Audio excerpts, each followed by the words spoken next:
future where every developing learner is equipped to succeed in school and in life.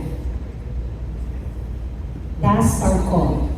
For this year, we are reminded of a powerful truth: when schools, families, communities, and partners stand united, education becomes more than a system.